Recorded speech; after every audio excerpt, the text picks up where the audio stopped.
तो नमस्कार नमस्कार सब बच्चों को। नीट बूस्टर की जो सीरीज़ चल रही बेटा उसमें आपका एक बार फिर स्वागत है। और आज हम करने जा रहे हैं डी एंड एफ ब्लॉक। और आपके लिए ख़ास तौर पे जो नीट 2025 के लिए प्रिपेयर कर रहे हैं उनके लिए बहुत ज़बरदस्त एक न्यूज़ आने वाली है। एक मेगा इवेंट होगा और वो एक दिन नहीं कई समय तक चलेगा और तब तक चलेगा जब तक कि नीट के बच्चे एकदम वेल प्रिपेयर्ड नहीं हो जाते, उनको एकदम लग नहीं जाता है कि भैया ये तो इन्होंने कमाल कर दिया है।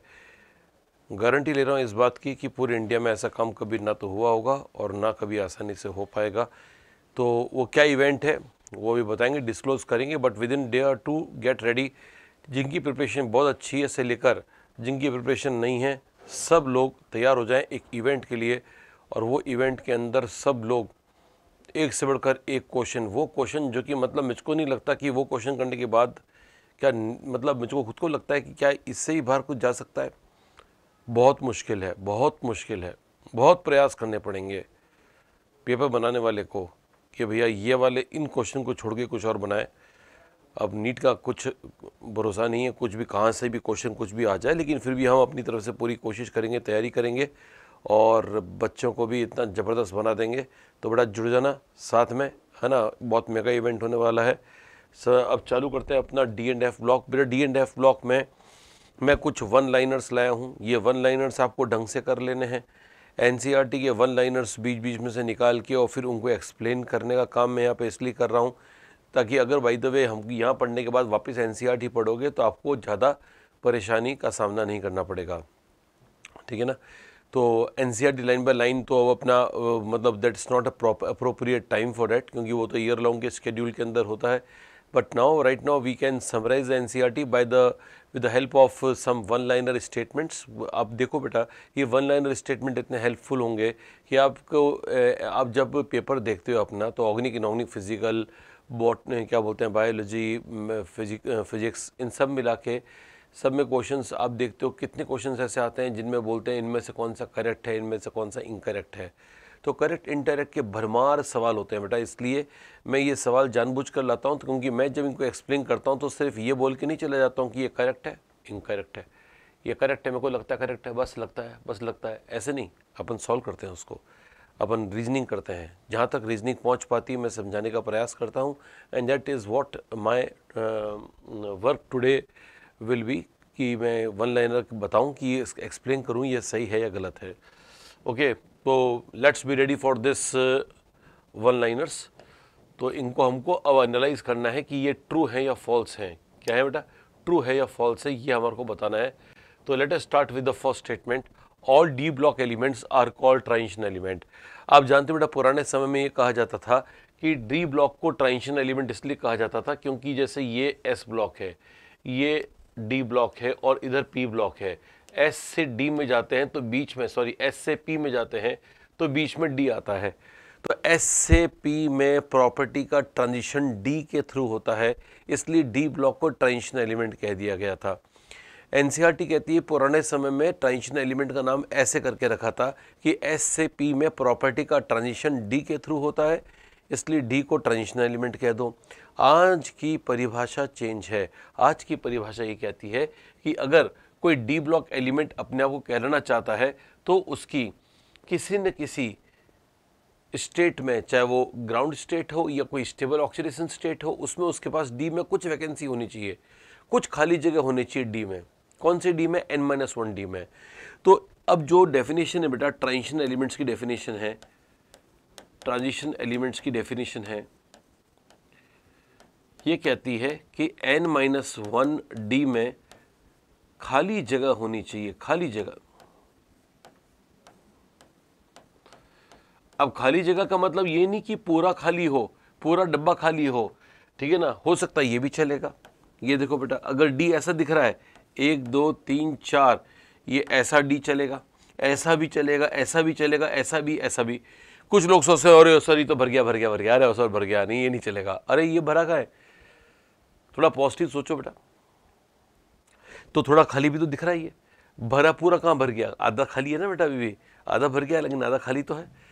तो इसका मतलब ये कि खाली, अब देखो यहाँ देखो, अभी भी खाली है, अभी भी खाली है, अभी भी खाली, यहाँ तक खाली है, यहाँ तक भी खाली है।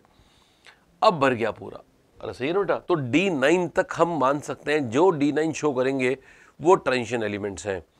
अब क्योंकि जो कॉपर है, सिल्वर है और गोल्ड है, यहाँ पे Zn है, Cd है, Hg है, इनकी स्टेबल स्टेट बेटा +2 होती है। ये भी +2 शो कर सकते हैं, जिसमें कॉपर का तो +2 स्टेबल है, सिल्वर और गोल्ड का लेस स्टेबल लेकिन एग्जिस्ट तो करता है। तो इसका मतलब इनको तो ये वाले जो D9 बना सकते हैं, ये D9 बना सकते हैं, लेकिन ये कभी D9 नहीं बनाएंगे, हमेशा D10 होंगे, D10 ऑलवेज। तो जब ये हमेशा D10 होंगे, चाहे +2 में हो, चाहे न्यूट्रल हो, तो ये हमेशा D10 रखेंगे अपने आप को। इसलिए ZnCdHg में n-1d में वैकेंसी ना होने के कारण इनको ट्रांजिशन एलिमेंट नहीं माना जाता। तो बच्चों ध्यान रखना कि all d block elements are called transition elements. Answer is no, all d block elements are not called transition elements because ZnCdHg याद करने का तरीका जिनी कनाडा होगी, जिनी कनाडा होगी, राइट। और अगर आप बोलते हो कि सर ZnCdHg कि नीचे भी तो एक एलिमेंट होता है बेटा, वो अनस्टेबल है, फिर भी अगर आप चाहते हो लिख दे तो उसका नाम है Cn, राइट। तो इसका मतलब जिनी कनाडा होगी। अब एक और कनाडा आ गया है, तो ये कनाडा Cn है, जिनी कनाडा होगी कनाडा, जिनी कनाडा होगी कनाडा। पहले वाला कनाडा Cd है, दूसरा वाला कनाडा Cn है, ठीक है ना। तो कॉपरनीशियम है ये, तो कॉपरनीशियम इज द 6d एलिमेंट। ये 6d एलिमेंट है जो मरकरी के नीचे होगा, ये भी non transition D block element है। लेकिन आपको ZnCdHg ध्यान रखना काफ़ी है, ठीक है ना। एनसीईआरटी में आके हालांकि Cn लिखा हुआ है, तो आप चाहे तो Cn याद कर सकते हैं, लेकिन ज़रूरत नहीं है, ZnCdHg इज एनफ। तो क्या याद रखेगा मेरा बच्चा, ZnCdHg जो है वो non transition D block element है, क्योंकि उनकी किसी भी स्टेबल स्टेट में डी में कभी कोई वैकेंसी नहीं पाई जाती। डी में हमेशा 10 इलेक्ट्रॉन्स होते हैं। याद रहे कौन सा डी, n-1d। तो answer is d block elements are called transition elements. The answer is no, false. पहला स्टेटमेंट फॉल्स है। अगला, the exceptions in generalization of electronic configuration of d block are mainly due to low energy gap between n-1d and ns subshell। अभी क्या बोल रहे हैं, exceptions generalisation. अब होता क्या है, डी ब्लॉक की कॉन्फ़िगरेशन को लोग ऐसे लिख देते हैं कि भैया n-1d में 1 से लेके 10 इलेक्ट्रॉन चलते रहेंगे और ns के अंदर 1 से लेके 2 तक चलता रहेगा। अब अगर मैं इसको जनरलाइज कर दूं कि ns2 चलेगा तो फिर एक्सेप्शंस आ जाएंगे, ns1 चलेगा तो एक्सेप्शंस आ जाएंगे। तो एनसीईआरटी लिखता है exceptions in generalisation of electronic configuration होते हैं, एक्सेप्शंस आते हैं। अब एक्सेप्शन क्यों आते हैं जानते हो बेटा, एक्सेप्शन इसलिए आते हैं क्योंकि ये और ये में कभी कभी डी को स्टेबल करने के लिए एस का इलेक्ट्रॉन यहां पे कूद जाता है। अब अगर एस का इलेक्ट्रॉन यहां कूद रहा है तो फ्री में कूदना अलाउड थोड़ी ना है। ऐसे होता है ना कि जब इच्छा चली जाएगी हेलो हम आ रहे हैं, ठीक है ना, और ये चला जाएगा वहां पे, तो ये नहीं जा सकता यहां पे जब तक कि एनर्जी सेम नहीं हो। तो बच्चों ध्यान रखना, इन दोनों की एनर्जी बराबर नियरली सेम होती है, इसलिए नियरली सेम होती है, इसलिए एस का इलेक्ट्रॉन डी में कभी कभार चला जाता है और एक्सेप्शंस क्रिएट करता है। तो exceptions from the configurations, from the generalisations, exception in generalisation can occur because of low energy gap between n-1d and ns। n-1d और ns की ऊर्जाओं में एनर्जी का अंतर, ऊर्जाओं का अंतर कम होने के कारण यहां का इलेक्ट्रॉन वहां का इलेक्ट्रॉन यहां पे जा सकता है। इसका मतलब बेटा कि एक्सेप्शन आते हैं because of low energy gap. ध्यान रखना, लो एनर्जी गैप याद करना। लो एनर्जी गैप किसमें, n-1d एंड ns में। n-1d और ns के अंदर लो एनर्जी गैप होने के कारण एक्सेप्शन आने की संभावना रहती है। समाप्त कहानी थर्ड पे आते हैं, पेन अल्टीमेट बेटा, अल्टीमेट होता लास्ट है ये अल्टीमेट। इसके ठीक पहले वाला पेन अल्टीमेट, इसके पहले वाला प्री पेन अल्टीमेट। ऐसे होता है जब ओवर चल रहे होते हैं, मैच चल रहा होता है T20 का, तो 20वां ओवर कहलाता है अल्टीमेट, 19वां पेन अल्टीमेट और 18वां प्री पेन अल्टीमेट। सही है ना। अब फालतू की बातें मत करना। जैसे क्लास में कई लोग बोलते हैं सर अल्टीमेट ओवर कैसे हो जाएगा, उसके बाद अगर रन बराबर हो गए, सुपर ओवर हो गए, तो ऐसी मजाक ही नहीं करनी है कि सुपर ओवर हो गए तो और ये हो गया तो मतलब फालतू की बातें नहीं। ऐसा नहीं कि मतलब मैं आपको एक्सेप्शन बोल के परेशान करता हूँ तो अब भी मेरे सामने इतनी बड़ी परेशानी क्रिएट कर दो, राइट। तो सुपर ओवर का केस अलग हो जाएगा, वो नहीं। अभी तो मान के चलो लास्ट को अल्टीमेट कहते हैं, उसके पहले वाले को पेन अल्टीमेट, उसके पहले वाले को प्री पेन अल्टीमेट। ये penultimate in 3D series contain 1 to 10 electron. अरे आपको मालूम है ना बेटा, ये डी का जो कॉन्फ़िगरेशन होता है वो कैसे होता है, वो होता है n-1d 1 to 10 और ns 1 to 2। बेटा लास्ट वाले को अल्टीमेट कहते हैं, ये अल्टीमेट है। उसके पहला वाला n तो अल्टीमेट हुआ, तो n-1 क्या हुआ, पेन अल्टीमेट, तो पेन अल्टीमेट है। ये बोल रहा है पेन अल्टीमेट में 1 to 10 इलेक्ट्रॉन होंगे। Penultimate shell in 3D series, penultimate shell in 3D series contain 1 to 10 electron. बताओ ये 1 to 10 इलेक्ट्रॉन दिख रहे हैं कि नहीं दिख रहे हैं बेटा? तो ये स्टेटमेंट सही है या गलत है? मैं जानता हूँ मैक्सिमम बच्चे बोल रहे हो, वाह सर क्या स्टेटमेंट दिया, एकदम सही है। बेटा ये स्टेटमेंट ध्यान रखना गलत है, ये स्टेटमेंट गलत है, क्योंकि बेटा ये पेन अल्टीमेट शेल नहीं है, शेल नहीं है, क्योंकि शेल तो होती है n-1 का पूरा, s भी होना चाहिए था, p भी होना चाहिए था। ये तो अकेला d है, ये तो सब शेल है। तो पेन अल्टीमेट शेल की ये सब शेल है। अगर आप बोलोगे सर शेल सब शेल में क्या अंतर होता है, तो शेल तो होती है 1 2 3 जैसी, या n-1 n-2 ये शेल्स हैं, sp-df ये सब शेल्स हैं। तो जहां d लिखा हुआ है तो वो सब शेल हो गया ना, मैंने n-1 d है, मतलब n-1 शेल की ये d सब शेल है। तो अब दिमाग इतना लगाना है कि n-1 d में 1 to 10 इलेक्ट्रॉन है, तो बच्चों n-1 s तो भरा हुआ होगा, n-1 p भी भरा हुआ होगा, और n-1 d में अगर 1 से लेके 10 तक इलेक्ट्रॉन है, तो अब गिनो बेटा 2 और 6 8 और 1 9, तो n-1 में इलेक्ट्रॉन कितने हो गए, ये हो गए 9। 9 से लेके कितने चलेंगे, 9 से लेके मैक्सिमम कितने होंगे, तो ये हो गए 10 और यहाँ पर हो गए 18, तो 9 से लेकर 18। तो n-1 में कहाँ कितने से कितने इलेक्ट्रॉन आ सकते हैं, तो आंसर है 9 से 18। 9 कब होगा, जब इनमें तो 2 और 6 फिक्स हैं, इनमें जब D1 होगा तो इस सब में मिला के 9 इलेक्ट्रॉन हो जाएंगे, और जब D10 होगा तो सब मिला के 18 इलेक्ट्रॉन हो जाएंगे।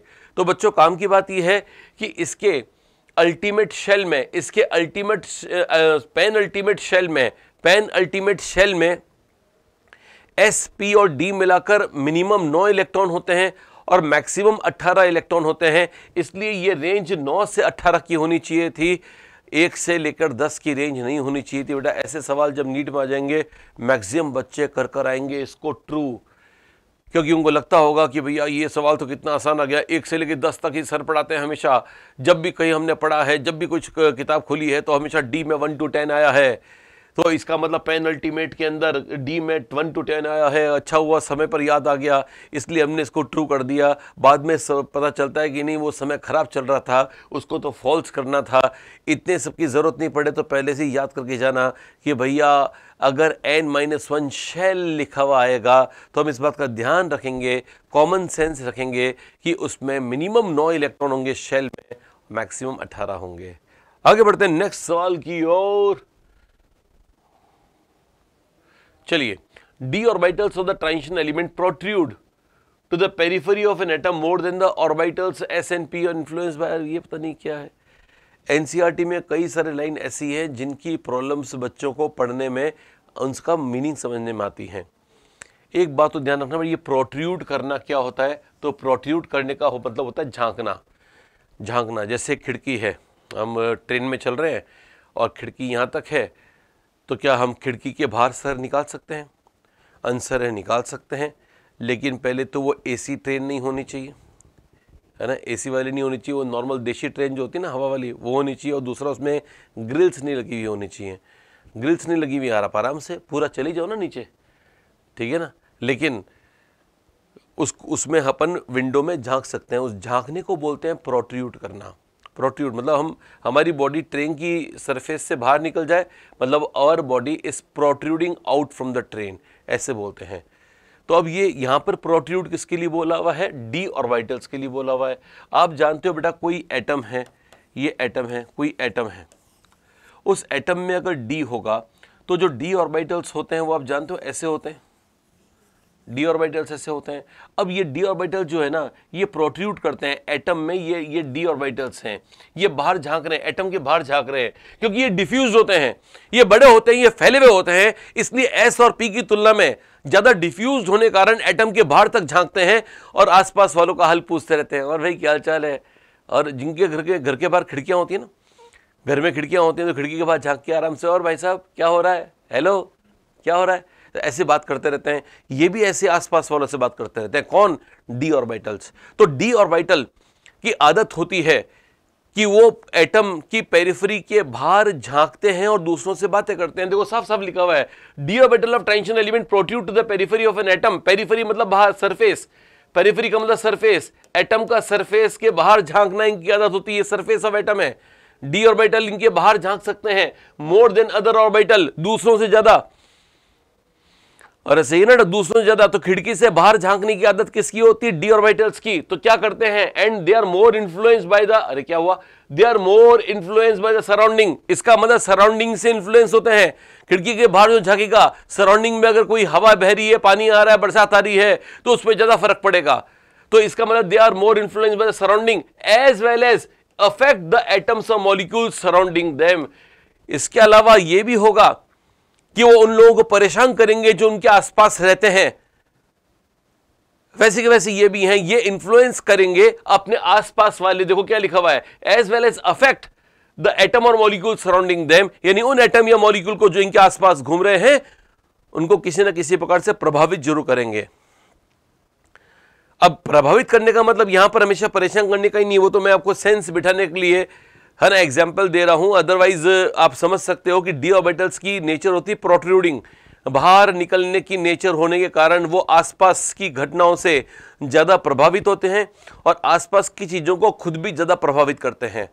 तो आसपास की चीजों से प्रभावित होना और उनको प्रभावित करना, ये डी ब्लॉक की नेचर में शुमार है, क्योंकि इनका नेचर है प्रोट्रूड करना। राइट, ये ध्यान रखना बेटा। ऐसी लाइन आ जाएगी तो मैं जानता हूं बेटा काफी लोग तो प्रोट्रूड सुनते ही, जैसे ही प्रोट्रूड, पेरिफेरी, ये सब देखेंगे वो छोड़ देंगे कि नहीं यार रहने दो, इतनी इंग्लिश नहीं पढ़ कर आए हैं, है ना। तो ये ध्यान रखना बेटा कि ये स्टेटमेंट एकदम राइट है, ट्रू स्टेटमेंट है, एकदम करेक्ट है, बिंदास है, जबरदस्त है। All d block elements and f block elements are essentially metals. क्या डी ब्लॉक और एफ ब्लॉक सारे मेटल्स हैं? ध्यान देना बेटा, एस ब्लॉक हुआ, डी ब्लॉक हुआ, एस ब्लॉक हुआ, डी ब्लॉक हुआ, एफ ब्लॉक हुआ, ये पूरे मेटल्स हैं, सारे मेटल्स हैं। पी ब्लॉक में भी काफी कुछ मेटल्स हैं, कुछ नॉन मेटल्स हैं, कुछ मेटलॉइड्स हैं। तो ऐसा ब्लॉक जिसमें मेटल, मेटलॉइड्स और नॉन मेटल सब है, वो तो पी ब्लॉक है। बल्कि एस, डी और एफ ब्लॉक इस एंटायरली मेटल। मतलब दुनिया में ज्यादातर संख्या में कौन शुमार हैं? तो आंसर इज मेटल। 75% से भी ज्यादा, ध्यान रखना बेटा, एलिमेंट जो है दुनिया में पाए गए हैं वो मेटल्स की फॉर्म में पाए गए हैं। तो इसका मतलब all d and f block elements are essentially metals. लेकिन ये नहीं कह सकते all metals are d and f block elements, क्योंकि मेटल्स तो एस के भी होते हैं, कुछ पी के भी होते हैं। इसका मतलब ये स्टेटमेंट तो सही है। Usual theory of valence as applicable to non-transition elements can also be applied successfully to the transition elements. अब यहां पर प्रॉब्लम है बेटा, ट्रांजिशन, ये पहले तो ये थ्योरी ऑफ वैलेंस कहाँ गई? हाँ, थ्योरी ऑफ वैलेंस। अब वैलेंस की थ्योरी क्या है? वैलेंस की थ्योरी ये है कि वैलेंस वाले जो इलेक्ट्रॉन्स हैं, जो वैलेंस में बाहर के इलेक्ट्रॉन्स हैं, जो बाहर की तरफ प्रोट्रूड करते हैं, वो अपने आसपास वालों से बॉन्ड बनाने का काम करते हैं। जैसे मान लो बोरोन है, तो बोरोन का कॉन्फ़िगरेशन है 1s2, 2s2 और 2p1। तो इसकी बाहर की शेल में कितने इलेक्ट्रॉन दिख रहे हैं आपको? तो मैं जानता हूं आप लोग बोल रहे हो 1, मेरा आंसर है 3, क्योंकि बाहर की शेल ये है, ये 2s है और ये 2p है, मिलाकर दोनों में हुए 3 इलेक्ट्रॉन। अब क्योंकि ये बाहर की शेल है, तो बाहर की शेल एटम के बाहर के लोगों से बात कर सकते हैं ये इलेक्ट्रॉन, यानी बॉन्ड बनाने का ऑफर दे सकते हैं। ये तीनों इलेक्ट्रॉन जो है वो ऑफर दे सकते हैं बगल वाले एटम को कि क्या बॉन्ड बनाना है, क्या बताइए, इच्छा हो तो हम बॉन्ड बनाएं। तो ऐसा ऑफर दे सकते हैं, क्योंकि ये बाहर की तरफ है। ये कौन सा एलिमेंट है? नॉन ट्रांजिशन एलिमेंट है। इनके लिए कौन सी थ्योरी लगती है? वैलेंस थ्योरी लगती है। वैलेंस थ्योरी क्या कहती है कि जो वैलेंस इलेक्ट्रॉन्स हैं, जो बाहर के शेल, सबशेल्स हैं, वो बॉन्ड बना सकते हैं, और उनमें भी वो जिनकी एनर्जी सेम है वो आपस में मिलजुल के बॉन्ड बना ले। तो बेटा डी ब्लॉक में भी ये कहा गया कि डी ब्लॉक की कॉन्फ़िगरेशन हमने देखी n-1d, है ना, और 1 to 10 और NS 1 to 2, और हमने कहा इन दोनों की एनर्जी कम होती है। तो जब इन दोनों में एनर्जी का अंतर कम होता है तो ये दोनों बॉन्डिंग के काम आ सकते हैं। तो उसी प्रकार से जब इन दोनों में एनर्जी का डिफरेंस, एनर्जी गैप कम है, एनर्जी गैप कम है, तो ये दोनों ही बॉन्ड बनाने के काम आ सकते हैं। और यही हम ये कहते हैं कि जो नॉन ट्रांजिशन एलिमेंट्स के लिए वैलेंस थ्योरी अप्लाई होती है, वैसी की वैसी थ्योरी हम यहां पर भी अप्लाई कर सकते हैं ट्रांजिशन एलिमेंट्स के लिए। तो वैलेंस थ्योरी कहती है कि आउटर मोस्ट इलेक्ट्रॉन्स जो खासतौर पे सेम एनर्जी वाले सबशेल्स के अंदर हैं, वो आपस में क्या बोलते हैं, इंटरेक्ट करके बॉन्डिंग में पार्टिसिपेट कर सकते हैं। तो याद रखो बेटा, डी ब्लॉक के अंदर N-1D एंड NS बराबर एनर्जी के हैं। ठीक उसी प्रकार से जिस प्रकार से पी ब्लॉक एलिमेंट्स के अंदर S और P में एनर्जी का गैप कम होने के कारण वो पार्टिसिपेट कर जाते हैं बॉन्डिंग में, इसी प्रकार ये भी बॉन्डिंग में पार्टिसिपेट करेंगे। तो जो वैलेंस इलेक्ट्रॉन थ्योरी, जो वैलेंस थ्योरी हम नॉन ट्रांजिशन एलिमेंट्स में पढ़ते हैं, वही थ्योरी हम ट्रांजिशन एलिमेंट्स में अप्लाई कर सकते हैं। ये लाइन एनसीईआरटी की कई लोगों को परेशान करती है। तो लोग सोचते हैं कि पता ये लाइन क्या हो गया, वैलेंस क्या होता है ना, ये दोनों में अप्लाई होती है, इसका मतलब क्या होता है। तो ध्यान रखना बेटा, वैलेंस थ्योरी जो हम एस ब्लॉक, पी ब्लॉक, जिनको अपन नॉन ट्रांजिशन एलिमेंट्स कहते हैं, उनमें अप्लाई करते हैं, वो वैलेंस थ्योरी इनमें भी अप्लाई हो जाती है, डी ब्लॉक एलिमेंट्स में भी अप्लाई हो जाती है। द आंसर इज यस, एकदम ट्रू है, बिंदास है, जोरदार है। 7वां, copper, silver and cadmium are non transition D block elements. देखो बेटा, कॉपर आप जानते हैं +2 एग्जिस्ट करता है, सिल्वर +2 एग्जिस्ट करता है ना, इसलिए ट्रांजिशन एलिमेंट है, एग्जिस्ट करता है, मतलब सिल्वर को हमको बोलना है silver is equal to transition element,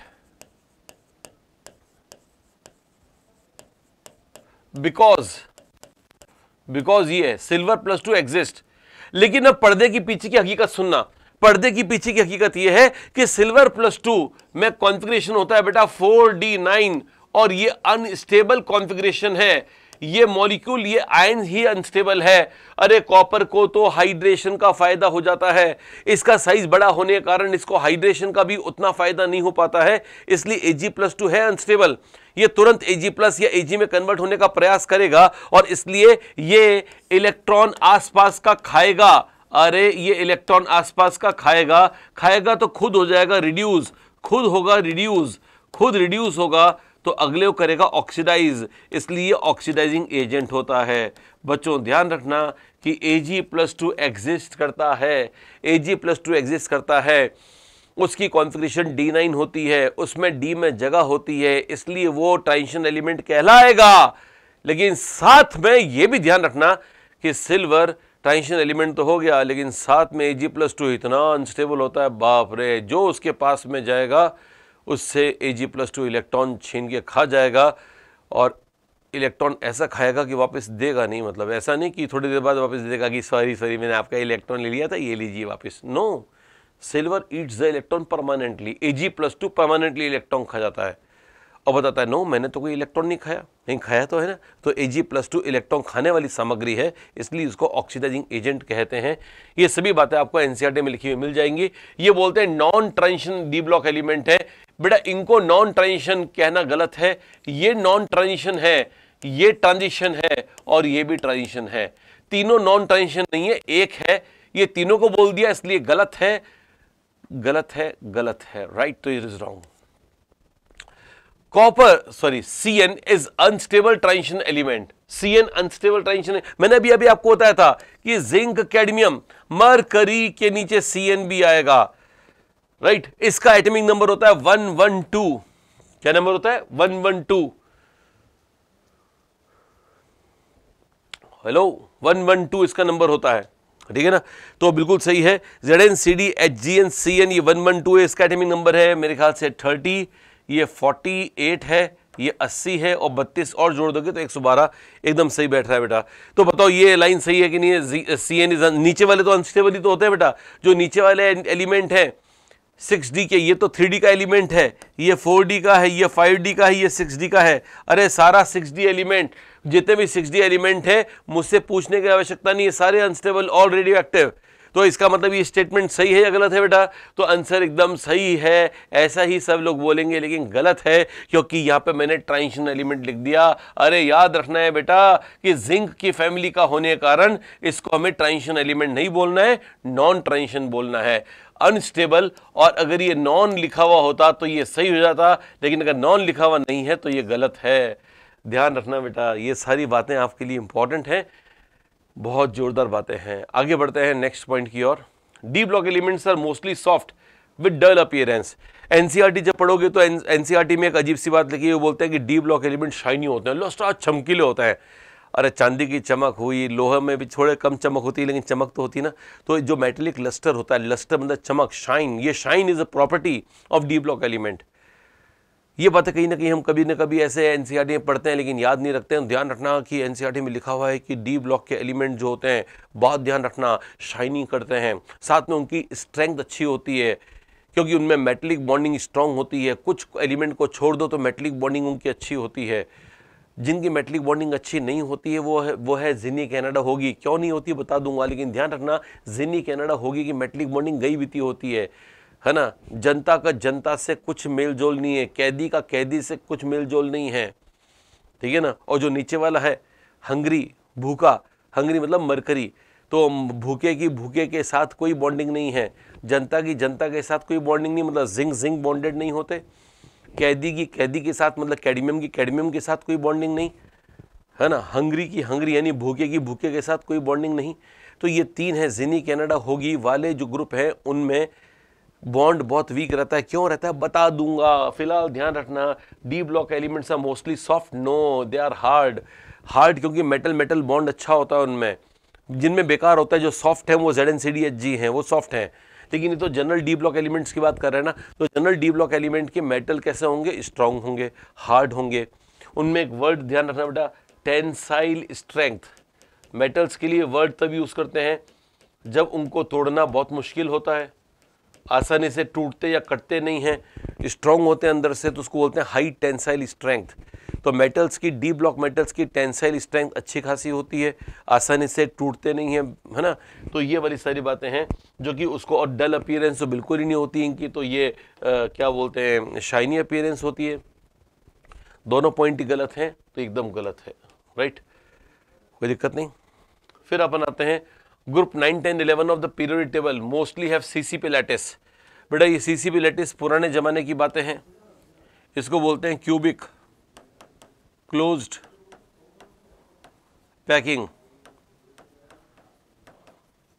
अगर आप बोलोगे सर ये क्या चक्कर है बेटा, अब एनसीईआरटी में क्या कर रखा है ना कि क्यूबिक क्लोज पैकिंग का जो चैप्टर है सॉलिड स्टेट, वो तो हमारे सिलेबस में नहीं है, लेकिन ये नाम एनसीईआरटी में दे रखे हैं इनऑर्गेनिक में। तो मुझको ये बताना पड़ रहा है आपको ना चाहते हुए भी, तो मैं क्या करूं उसके लिए वो सुनिएगा बेटा ध्यान से। अपन क्या करते हैं कि ये ध्यान रखते हैं कि 3 तरह के लैटिस होते हैं। जो डी ब्लॉक एलिमेंट होते हैं वो ऐसे ऐसे लैटिस बनाते हैं। ये डी ब्लॉक एलिमेंट हैं, आपस में स्फीयर्स हैं, ये इस तरह से चिपके रहते हैं। अब जब ये 3D में इनको देखोगे तो कभी कभी ये आपको नजर आएगा HCP, जिसको मैं बोलूँगा A टाइप। कभी कभी नज़र आएगा आपको ये BCC, इसको मैं बोलूँगा B टाइप। कभी नज़र आएगा आपको ये CCP, वो मैं बोलूँगा C टाइप। कभी बहुत ज़्यादा अलग नज़र आएगा, डिफरेंट, एकदम डिफरेंट नज़र आएगा, इन सबसे डिफरेंट नज़र आएगा, उसके मैं बोलूँगा X, ठीक है ना। तो आपको ध्यान रखना है कि डी ब्लॉक एलिमेंट 4 तरह के लैटिस अरेंजमेंट दिखाते हैं। इनका जो स्ट्रक्चरल अपीयरेंस होता है लैटिस में वो 4 तरह का होता है, A, B, C या X। A, B, C या X होता है। A मतलब HCP, B मतलब BCC, C मतलब CCP और X मतलब डिफरेंट। तो HCP को A बोलना है, B से B आ गया, C से C आ गया, डिफरेंट हो गया तो X आ गया। वो डिफरेंट है, कोई और है तो कोई और है, तो हमारे लिए वो X है। और ऐसा ही नोटा, ऐसा आपको मेरे ख्याल से समझ में आ जाएगा। तो अब बस HCP को A ध्यान रखना है। अगर आप बोलोगे सर इसका करें क्या, तो मैं बताता हूँ आपको डी ब्लॉक कौन से हैं बेटा। डी ब्लॉक एलिमेंट ये हैं, ये हैं ग्रुप 3, जैसे डी ब्लॉक है ना, जैसे ये डी ब्लॉक ही है, ये S ब्लॉक है, S ब्लॉक ग्रुप 1 और 2 है। फिर यहाँ से 3 से लेके 12 तक डी ब्लॉक है ना, मैं वो बता रहा हूँ। 3, 4, 5, 6, 7, 8, 9, 10, 11, 12। ठीक है ना। अब इसमें ध्यान रखना कि ये 3 और 4 इन सब में यहां पर ए लिख दो। 5 और 6 अभी इसका मतलब बाद में समझ में आएगा, इनको लिख दो बी बी,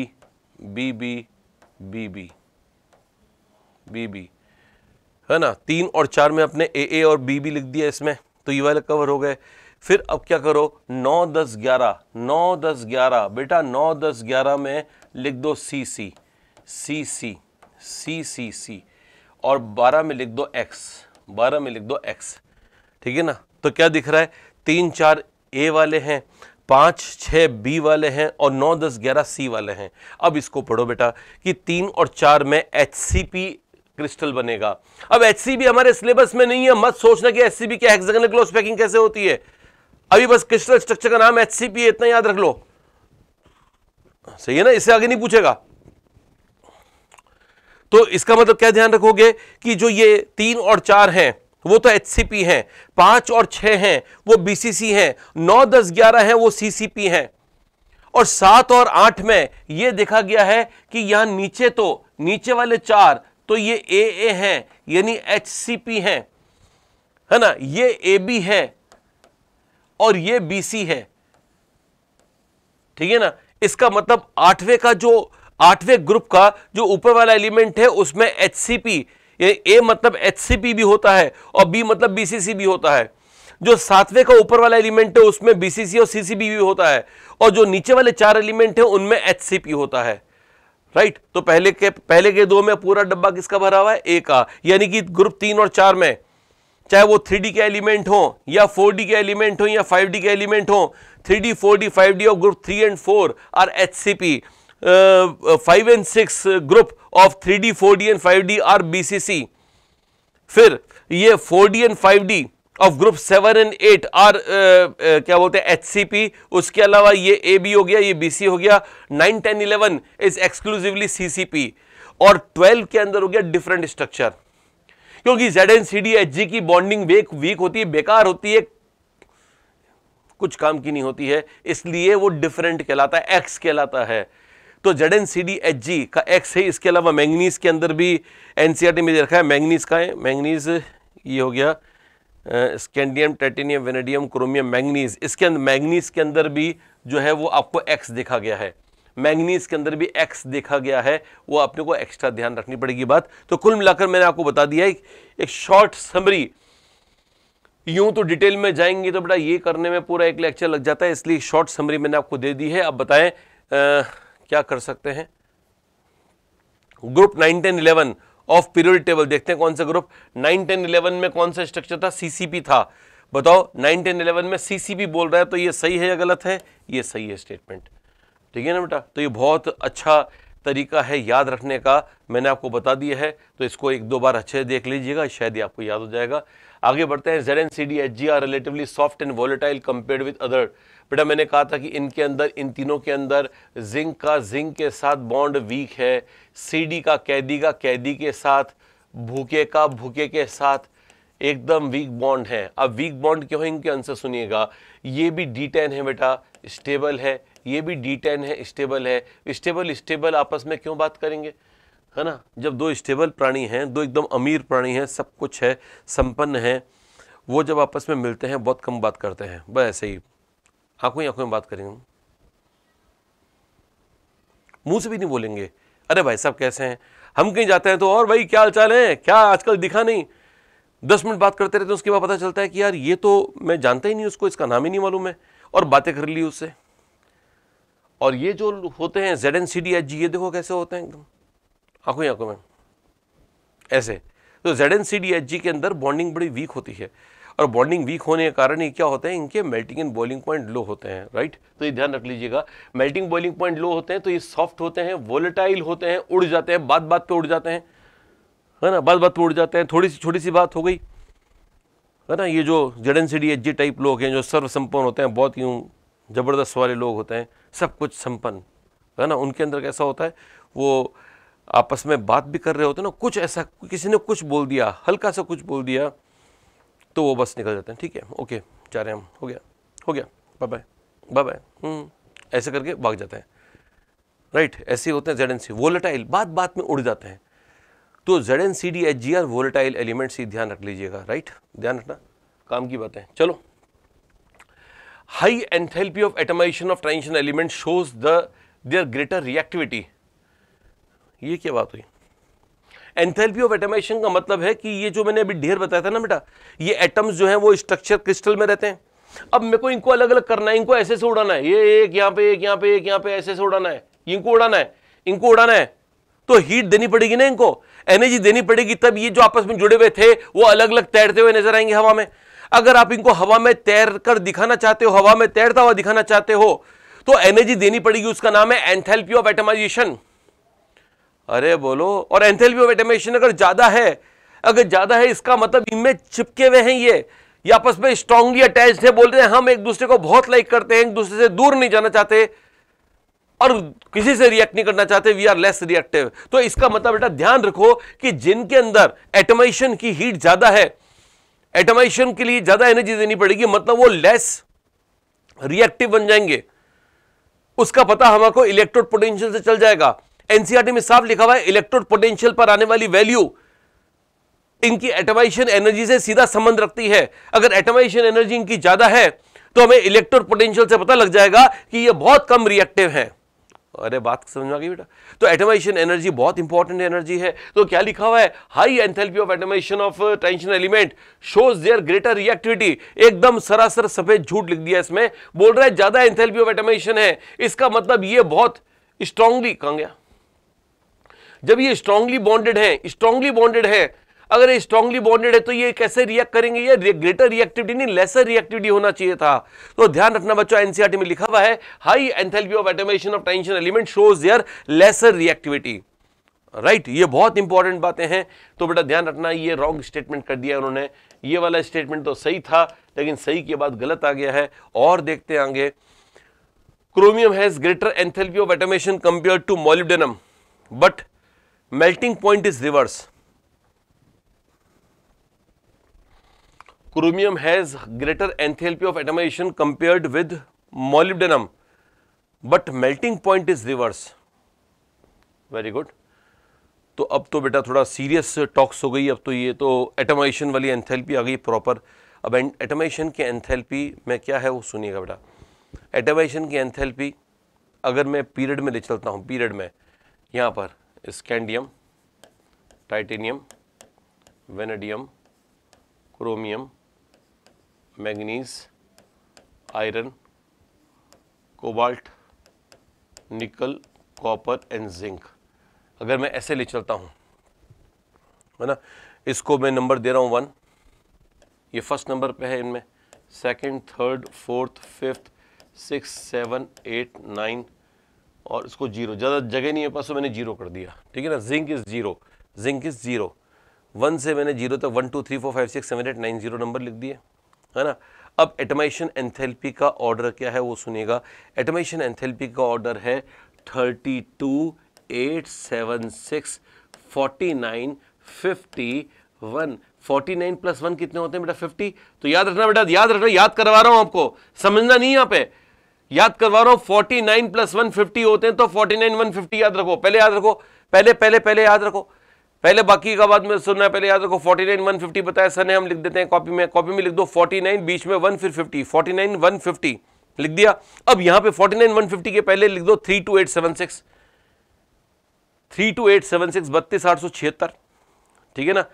32,876, 49 1 50, 49 1 50 तो मैं जानता हूं आपको याद हो जाएगा, इसमें थोड़ी ट्रबल होगी लेकिन करो यार। 876 तो 6 7 8 एक साथ ही तो है, और 32 भी तो सीक्वेंस में है, तो कोई बात नहीं, 32876 कर लो, 32 और बाद में 876 कर लेना। अगर आप बोलोगे सर ये क्या है, ये क्या 3 है क्या 2 है, बेटा 3 का मतलब कौन है इनमें से? वेनेडियम, तो यहां लिखो वेनेडियम। 2 का मतलब कौन है? टाइटेनियम। 8 का मतलब कौन है? निकल। 7 का मतलब है कोबाल्ट। 6 का मतलब है वहां पर आयरन। 4 का मतलब है क्रोमियम। 9 का मतलब है कॉपर। 1 का मतलब है स्कैंडियम। 5 का मतलब है मैंगनीज और 0 का मतलब है जिंक। बेटा ये आ गया इसका ऑर्डर, ये हो ऑर्डर आ चुका है, स्वागत कीजिए ऑर्डर का। किसका ऑर्डर है ये? एटमाइजेशन एंथैल्पी का ऑर्डर है। 32,876, 49 1 50। 32876 49150 ये एटमाइजेशन एंथैल्पी का ऑर्डर है। थोड़ा जिगजैग ऑर्डर है इसलिए मैंने याद करने का तरीका बता दिया। अगर आपको फिर भी अच्छा ओवरव्यू चाहिए तो ध्यान रखना बेटा, जिसके अंदर डी इलेक्ट्रॉन्स अनपेयर्ड है उनमें अच्छी बॉन्डिंग होगी, जिनमें डी इलेक्ट्रॉन्स अनपेयर्ड है उनमें बॉन्डिंग होगी, इसलिए उनकी एटमाइजेशन एंथैल्पी ज्यादा होगी।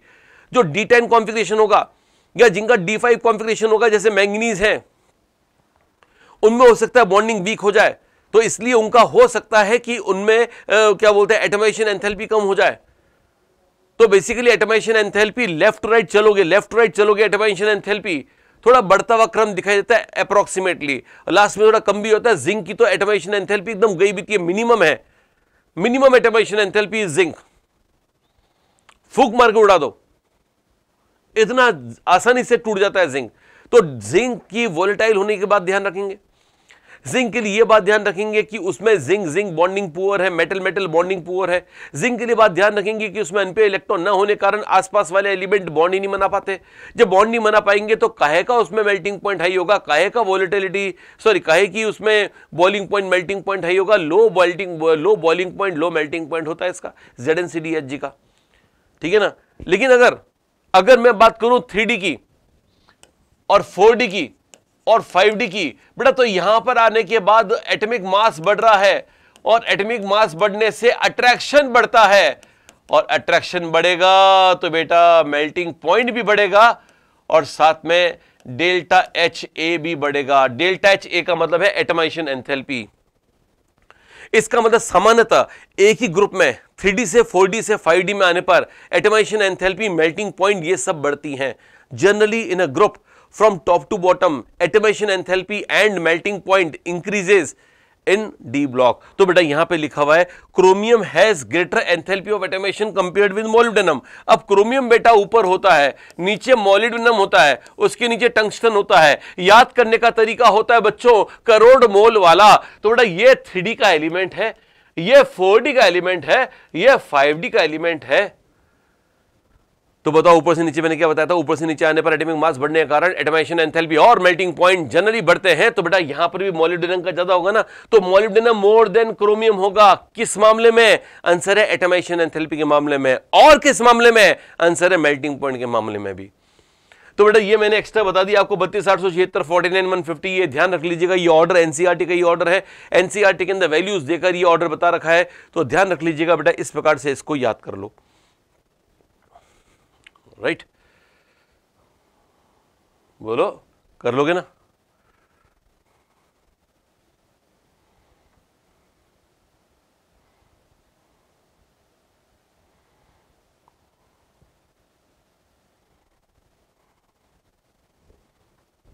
ठीक है, मजा आ गया। 32,876 49,150 याद कर लीजिएगा इसको अब, ठीक है। तो अब देखते हैं इसमें chromium has greater enthalpy of atomisation compared with molybdenum. यहां तक तो सही है बेटा, यहां तक तो सही है, but melting point is reverse. अब मेल्टिंग पॉइंट को उल्टा बोल रहा है, गलत कर दिया ना। मेल्टिंग पॉइंट भी तो वैसे ही चेंज होगा, तो ये गलत है बेटा। ये सही है लेकिन ये गलत कर दिया। अब आधा सही आधा गलत है, तो हम इसको पूरा गलत ही मानेंगे, ठीक है ना। हो गया, ये ध्यान रखना। 32,876 49,150 है ना। अगर आप बोलोगे सर 4D और 5D वालों को ये बताओ, तो बेटा वो सिलेबस में नहीं है, 3D वाले सिलेबस में मैंने बता दिया आपको, उनको प्रिपेयर कर लो आप। In a given group of D block, size similarity is observed in 3D and 4D, while 5D elements are substantially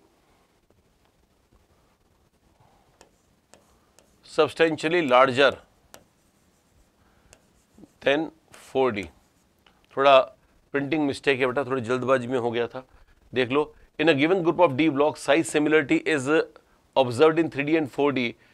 3D से 4D में जाते हैं, 4D से 5D में जाते हैं, यहाँ से यहाँ पर जाते हैं। तो जैसे मान लो 3D का एलिमेंट है टाइटेनियम, इसका है जिरकोनियम, इसका है हाफनियम।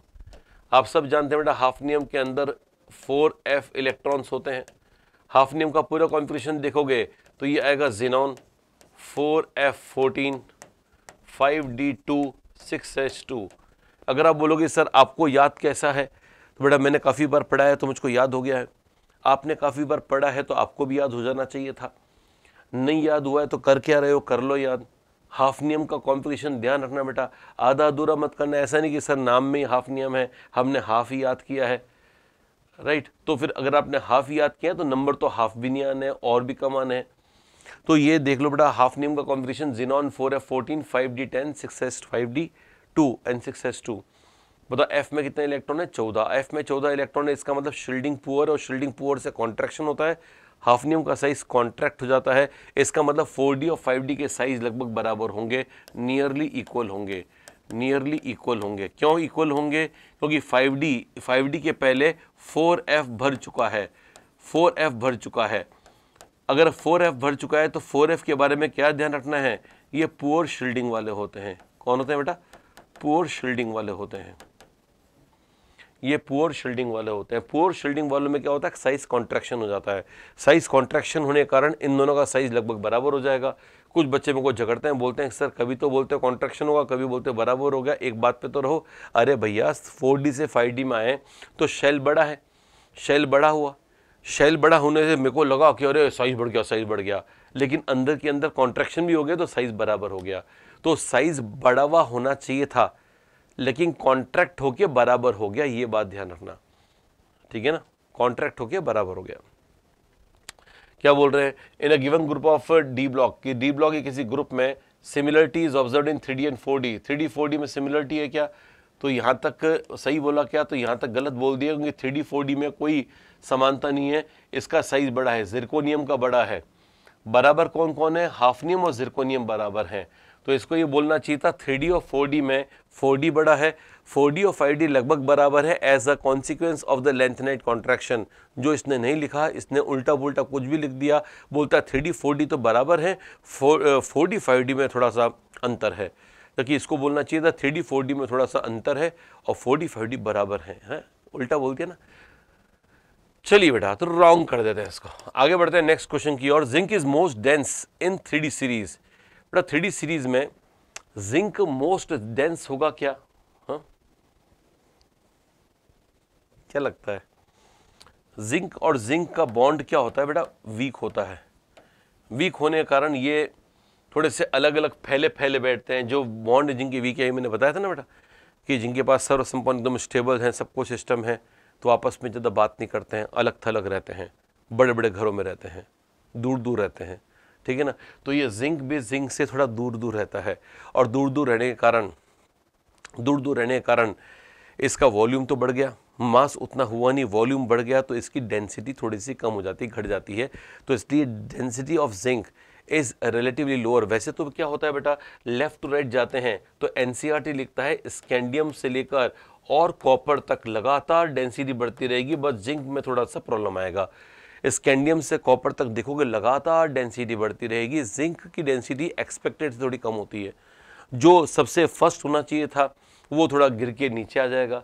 तो इसका मतलब है कि हाईएस्ट डेंसिटी जो है वो कॉपर की तरफ चली जाती है, मिनिमम स्कैंडियम की तरफ रहती है, जिंक की इंटरमीडिएट कहीं पर आ जाती है, क्रोमियम के आसपास। तो कहने का मतलब हुआ कि जो लेफ्ट राइट है वो डेंसिटी बढ़ती है। बढ़ती क्यों है? क्योंकि यहाँ से यहाँ पे जाते हैं तो मास बढ़ रहा है, वॉल्यूम घट रहा है। डेंसिटी होती है बेटा मास अपॉन वॉल्यूम। जब ये घट रहा है, ये बढ़ रहा है और ये घट रहा है, तो डेंसिटी तो बढ़ेगी ना बेटा। तो डेंसिटी इन जनरल बढ़ती है, लेकिन जिंक में मास जितना बढ़ता है उससे ज़्यादा वॉल्यूम बढ़ जाता है, क्योंकि वो अच्छे से पैक नहीं होते। जिंक आपस में बात नहीं करते, बड़े बड़े घरों में रहते हैं, एटॉमिक साइज उसका बड़ा हो जाता है। इस कारण से वॉल्यूम थोड़ा सा बड़ा होने के कारण डेंसिटी उसकी थोड़ी सी कम हो जाती है, राइट। चलो, ओ हो, zinc is most dense in 3D series is wrong statement. Next is Similarity in the size of zirconium and hafnium can be due to consequence of lengthened contraction। ये वाली बात एकदम सही है बेटा। Similarity in the size of zirconium and hafnium, zirconium और hafnium की size में सिमिलरिटी जो होती है, अभी बताया था जिरकोनियम और हाफनियम, ये किस कारण से होता है? 4f के पहले भरने के कारण। 4f जब पहले भर गए तो 4f कौन थे? लेंथेनाइट्स। लेंथेनाइट्स के पहले भरने के कारण कॉन्ट्रैक्शन होने के प्रोसेस को बोलते हैं लेंथेनाइट कॉन्ट्रैक्शन। लेंथेनाइट कॉन्ट्रैक्शन के जरिए जो जिरकोनियम और हाफनियम का साइज लगभग बराबर हो गया है। तो ये लाइन एग्जैक्टली एनसीईआरटी की है। Similarity in the size of zirconium and hafnium can be due to the consequence of lanthanide contraction. Statement एकदम सही है, हमें दिक्कत नहीं है। Melting point of 3D elements is lower compared with corresponding 4D and 5D element. अभी मैंने बताया था बेटा, ठीक है ना, जो 3D का जो ग्राफ आता है मेल्टिंग पॉइंट का वो ऐसा आता है, पहले मेल्टिंग पॉइंट बढ़ता है, नंबर ऑफ अनपेयर इलेक्ट्रॉन बढ़ते हैं तो बढ़ता है, मैंगनीज में पुअर पैकिंग होने के कारण मेल्टिंग पॉइंट थोड़ा कम हो जाता है।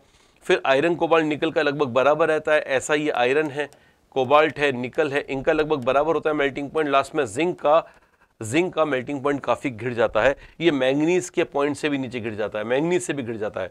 मैंगनीज का तो फिर भी 1200 के आसपास है, जिंक का तो 400 की रेंज में चला जाता है। तो कहने का मतलब जिंक का एकदम डाउन पे आ जाता है। ये है क्रोमियम, ये है स्कैंडियम। ऐसा ग्राफ एनसीईआरटी में दिया हुआ है 3D सीरीज के लिए मेल्टिंग पॉइंट का। तो मेल्टिंग पॉइंट कैसे सोचते हैं, तो लेफ्ट टू राइट जाने पर अनपेयर्ड इलेक्ट्रॉन्स की संख्या बढ़ती है। जब डी एलिमेंट में अनपेयर इलेक्ट्रॉन बढ़ेंगे तो मेटल आपस में टाइटली बॉन्ड हो जाएंगे। जैसे क्रोमियम में 6 अनपेयर्ड होते हैं, 3d5 4s1, तो उसमें अनपेयर्ड ज़्यादा होने का क्रोमियम बॉन्ड स्ट्रांग हो जाता है। तो मिडल तक आते आते मेल्टिंग पॉइंट बढ़ जाता है। लेकिन मिडल के बाद D6 D7 D8 जब कॉन्फ़िगरेशन आएगी तो फिर उसके अंदर नंबर ऑफ पेयर्ड इलेक्ट्रॉन्स बढ़ जाएंगे, अनपेयर्ड कम हो जाएंगे। अनपेयर्ड कम होंगे तो मेल्टिंग पॉइंट भी कम हो जाएगा, क्योंकि बॉन्डिंग में पार्टिसिपेशन कम हो जाएगा। जिंक तक आते आते ये मेल्टिंग पॉइंट एकदम गिर जाएगा। तो कहने का मतलब है मेल्टिंग पॉइंट थोड़ा जिगजैग प्रवृत्ति का है, पहले बढ़ता है, क्रोमियम तक, मैंगनीज पे गिरता है, फिर आयरन कोबाल्ट निकल के लगभग कांस्टेंट रहता है और लास्ट में कॉपर और जिंक में घट के काफ़ी कम हो जाता है। जिंक का खास तौर पे मैंगनीज से भी कम होता है, ये देखा गया है। लेकिन ये तो 3D सीरीज है बेटा, ऐसा कैसा ग्राफ जो है वो ऑलमोस्ट ऐसा कैसा ग्राफ जो आएगा वो ऊपर की तरफ आएगा 4D सीरीज का। ये मेल्टिंग पॉइंट है, ये डी ब्लॉक एलिमेंट्स हैं, और 5D का तो ऐसे के ऐसे ऊपर, इससे भी ऊपर आएगा।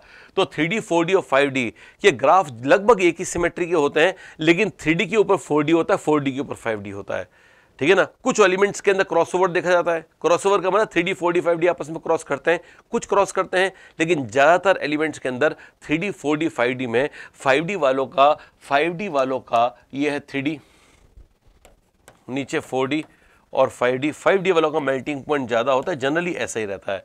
In general, melting point in a group is in such a way that the 5D elements having highest atomic mass have highest melting point as compared to 4D and as compared to 3D again. तो इसका मतलब ये कि melting point of 3D elements is lower compared with corresponding 4D 5D elements। एकदम true है, कोई समस्या नहीं है, राइट। आ जाते हैं नेक्स्ट क्वेश्चन की ओर। The increase in ionization in series enthalpies, क्या? The increase in ionization in series enthalpies of non-transition elements is not as steep as those of transition element. The increase in ionization enthalpies, the increase in ionization enthalpies, यहाँ पे लिखते हैं in series, वो जो in series पहले लिखा हुआ था ना वो यहाँ पर होना चाहिए। The increase in ionisation enthalpy. सब लोग बेटा थोड़ा सा ना पेशेंस के साथ देखो लो, क्योंकि ये सवाल बहुत अच्छे हैं। थोड़ी सी प्रिंटिंग एरर अगर ऐसा है तो ऐसे नहीं कि और प्रिंटिंग एरर हो रही है, मुझे आ गया, अब तो अब हम नहीं देखेंगे। तो बेटा मैं आपके लिए लाया हूँ, सोच समझ के लाया हूँ, क्योंकि ये डी ब्लॉक के वो सवाल है जो जनरली हम छोड़ देते हैं और एनसीईआरटी की लाइंस पर बेस्ड है। क्या है वो सुनिएगा। The increase in ionisation enthalpies in series of non transition element. Non transition कौन से होते हैं? ये एस और पी ब्लॉक एलिमेंट्स होते हैं। Is not as steep, steep में STEEP कर दो, steep, as those of transition element. अभी क्या बोल रहे हैं? पी ब्लॉक है, पी ब्लॉक में BCNOF यहाँ गए, यहाँ पर गए, तो हम जानते हैं increase in ionisation enthalpy IP यहाँ बढ़ेगी, IP यहाँ बढ़ेगी, IP यहाँ बढ़ेगी। अब ये बोल रहे हैं कि यहाँ पर IP बढ़ती है लेकिन उतनी नहीं बढ़ती, नॉट एज स्टीप। स्टीप का मतलब होता है फास्ट, जल्दी जल्दी बढ़ना, जल्दी जल्दी बढ़ने को बोलते हैं स्टीप। और ऐसा ही ना बेटा, जल्दी, जैसे कोई प्लेयर चौके छक्के मार रहा है तो उसका ग्राफ एकदम कैसा आता है, वो जो रन और ओवर का ग्राफ कैसा आता है, ओवर तो ज्यादा हुए नहीं, रन एकदम ज्यादा हो गए तो ये ग्राफ ऊपर पैराबोला की तरह ऊपर चला जाता है, ठीक है ना, वो है स्टीप राइज। तो इसका मतलब है कि हम अगर ये बोल रहे हैं स्टीप चेंज हो रहा है, मतलब क्विक चेंज हो रहा है, क्विक चेंज, तो बोल रहा है कि non transition element is not as steep as those of transition element. मतलब ये जो है ना, ये क्वेश्चन ही कह रहा है कि IP का बढ़ना यहां पर नॉट स्टीप, ये क्विक नहीं होता, नॉट स्टीप। जबकि डी ब्लॉक एलिमेंट के अंदर अगर आप चलोगे, स्कैंडियम, टाइटेनियम, वेनेडियम, क्रोमियम, इनमें चलोगे तो बोल रहा है आईपी बढ़ेगा और ये स्टीपली बढ़ेगा, स्टीपली बढ़ेगा, आईपी बढ़ेगा और स्टीपली बढ़ेगा। हो आईपी बढ़ेगा और स्टीपली बढ़ेगा। अब बताओ इसका क्या है? तो अब सुनिएगा क्या है बेटा, डी ब्लॉक एलिमेंट्स के अंदर देखो कॉन्फ़िगरेशन क्या होता है। डी ब्लॉक एलिमेंट्स का कॉन्फ़िगरेशन होता है अरे डी ब्लॉक एलिमेंट्स का अरे यहां लिख दूंगा, डी ब्लॉक एलिमेंट्स का कॉन्फ़िगरेशन होता है n-1 डी 1 to 10, ओहो छोड़ो इसको 5 को, ns 1 to 2, मालूम है ना बेटा? तो मुझको बताओ जब लेफ्ट टू राइट जाएंगे तो इलेक्ट्रॉन कहां पर ऐड हो रहे हैं? ओहो सोच के बताना, लेफ्ट टू राइट जा रहे हैं तो इलेक्ट्रॉन कहां पर ऐड हो रहे हैं? ns में ऐड हो रहे हैं या n-1 डी में ऐड हो रहे हैं? तो मेरा जवाब है n-1 डी में ऐड हो रहे हैं। सॉरी, मेरा जवाब है n-1 डी में ऐड हो रहे हैं। और n-1 डी, n-1 मतलब अंदर का है, अंदर की शेल है, इनर शेल है। अरे बच्चों इनर शेल है, इनर शेल क्या करते हैं बेटा? मुझको बताओ, ये न्यूक्लियस है, अंदर की शेल, बाहर की शेल, अंदर का इलेक्ट्रॉन बाहर के इलेक्ट्रॉन को क्या करेगा? शील्ड करेगा, शील्ड करेगा बेटा। इसका मतलब ये जब इलेक्ट्रॉन इसमें भरेगा तो शील्डिंग ऑफर करेगा, और शील्डिंग ऑफर करेगा तो मालूम है क्या होगा बेटा? जब शील्डिंग ऑफर करेगा, शील्डिंग ऑफर करेगा तो जो न्यूक्लियस का इस पर अट्रैक्शन लग रहा था वो अट्रैक्शन उतना नहीं बढ़ेगा जितना बढ़ना चाहिए था। इसका मतलब आईपी उतनी नहीं बढ़ेगी जितनी बढ़नी चाहिए थी। इसका मतलब वो धीरे धीरे चेंज होगा, स्टीप चेंज नहीं आएगा। डी ब्लॉक में आईपी का स्टीप चेंज नहीं आता है क्योंकि डी ब्लॉक में अंदर इलेक्ट्रॉन भरता है, अंदर n-1 में, और n-1 में इलेक्ट्रॉन भरने का मतलब है शील्डिंग होगी। अंदर का इलेक्ट्रॉन शील्डिंग करता है बेटा, और अगर अंदर का इलेक्ट्रॉन शील्डिंग कर रहा है तो आईपी को ज्यादा बढ़ने नहीं देगा, क्योंकि अंदर का इलेक्ट्रॉन क्या करेगा? इन दोनों के अट्रैक्शन को कम करेगा, और अट्रैक्शन को कम करेगा तो आईपी जितना बढ़नी चाहिए थी उतनी नहीं बढ़ेगी, कम कम बढ़ेगी। कई कई जगह तो कम भी हो जाती है। लेफ्ट टू राइट जाते हैं, लेफ्ट जब हम लेफ्ट टू राइट जाते हैं बेटा, जब हम लेफ्ट टू राइट जाते हैं तो हम जानते हैं कि आईपी बढ़ती है। अरे जानते हो ना बेटा आईपी बढ़ती है, लेकिन आज के बाद ध्यान रखना, डी में कम बढ़ती है, कम तेजी से बढ़ती है, कम तेजी। डी में कम तेजी से बढ़ती है, कम तेजी मतलब लेस फास्टर, यानी लेस स्टीप। डी ब्लॉक की आईपी का वेरिएशन लेस स्टीप होता है as compare to the main group elements. Main group मतलब एस और पी ब्लॉक एलिमेंट्स के अंदर लेफ्ट टू राइट जाने पर आईपी का रेस थोड़ा ज्यादा स्टीप होता है। डी ब्लॉक के अंदर स्टीप चेंज नहीं होता है, क्योंकि डी ब्लॉक के अंदर लेफ्ट राइट जब जाते हैं तो लास्ट इलेक्ट्रॉन n-1 में एंटर करता है, और n-1 की शील्डिंग अच्छी होती है, और शील्डिंग अच्छी होती है तो बाहर के इलेक्ट्रॉन पर लगने वाला अट्रैक्शन उतना नहीं बढ़ता जितना बढ़ना चाहिए था। लेकिन एस और पी ब्लॉक एलिमेंट्स में क्या होता है बेटा, जो लास्ट इलेक्ट्रॉन होता है वो आउटर वाली शेल में जाके बैठ जाता है, जिसकी शील्डिंग अच्छी नहीं होती है, अंदर नहीं जाता, n-1 में नहीं जाएगा, n में जाएगा। ns और mp मतलब s और p ब्लॉक में इलेक्ट्रॉन, नया इलेक्ट्रॉन आता है n में, और d ब्लॉक में जब जाता है तो आता है n-1 में, और n-1 की शील्डिंग अच्छी होती है। n-1 की शील्डिंग अच्छी है तो मतलब न्यूक्लियस से बाहर के इलेक्ट्रॉन का कनेक्शन काट देगी वो शील्डिंग, और अगर कनेक्शन कट गया तो आईपी में जो उछाल आएगा, जो इंक्रीमेंट आएगा वो सस्टेन्ड, यानी कि बहुत ज्यादा नहीं आएगा, कम कम आएगा, सस्टेन्ड होगा, मतलब थोड़ा कम कम होगा, एकदम ज्यादा उछाल नहीं होगा।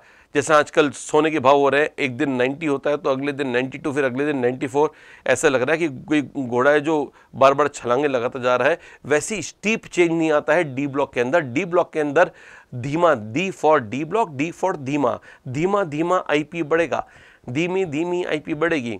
एस और पी ब्लॉक तो भागेंगे, है ना, एस और पी भागेंगे, जबरदस्त भागेंगे, लेकिन डी धीरे धीरे चलेगा, ये ध्यान रखना। अब बोलो, अब सही है ना? थोड़ा सा गड़बड़ हो गई थी, I am sorry for that, वो मिसप्रिंट हो गई, मैंने भी अभी पढ़ा था, लेकिन शायद जल्दबाजी के अंदर मैंने ये ऐसा नहीं सोचा था कि अर्थ का अनर्थ हो जाएगा, तो मैंने अनर्थ का वापस अर्थ कर दिया है। The increase in ionisation enthalpies in series of non transition element, non transition s p होते हैं, is not as steep as those of transition element. तो ये सरासर गलत है बेटा। ज्यादा स्टीप कौन होता है? एस एंड पी ब्लॉक की आईपी में वृद्धि यानी इंक्रीमेंट स्टीप होता है, डी ब्लॉक का इंक्रीमेंट उतना स्टीप नहीं होता है। राइट, टाइम क्या हो गया देख लेते हैं, चलो थोड़ी देर और मचाने का काम करते हैं।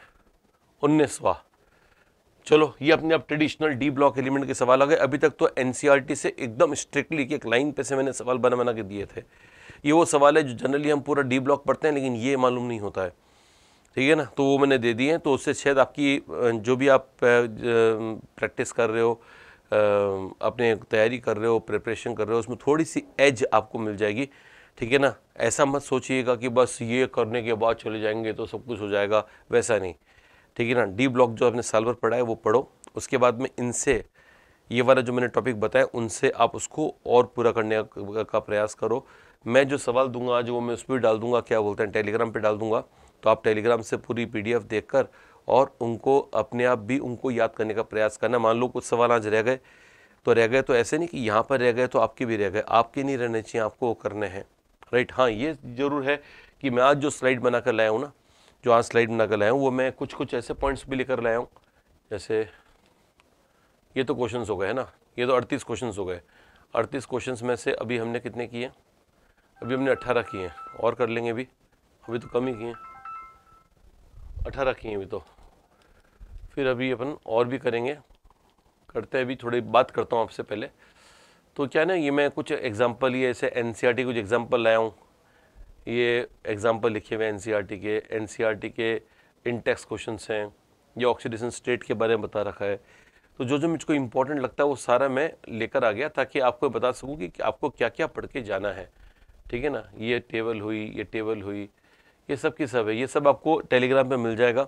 तो जस्ट अपनी एनसीईआरटी में जाके इन वाले पार्ट को अच्छे से पढ़ लीजिएगा, ठीक है ना। हाँ, ये मैं श्योर लगता है कि इनके बाहर से फिर पूछेगा नहीं, जो जिसने जो मैंने टेबल या जो मैं कंटेंट बता रहा हूँ वो पढ़ के जाओगे तो उससे सही रहेगा। और इसके अलावा जो क्वेश्चन अपन कर रहे हैं वो एक से बढ़कर एक धागड़ क्वेश्चन है यार, ठीक है ना। चलो, क्रोमेट डाइक्रोमेट, बेटा इस छोटे का नाम है क्रोमेट, छोटे का नाम है क्रोमेट, बड़े का नाम है डाइक्रोमेट। ये छोटा क्या है, CrO4-2 है, Cr2O4-2 है। क्रोमेट का स्ट्रक्चर ऐसा होता है, Cr 4 ऑक्सीजन है, 2 पे माइनस है, 2 सिंगल है, 2 डबल बना दो।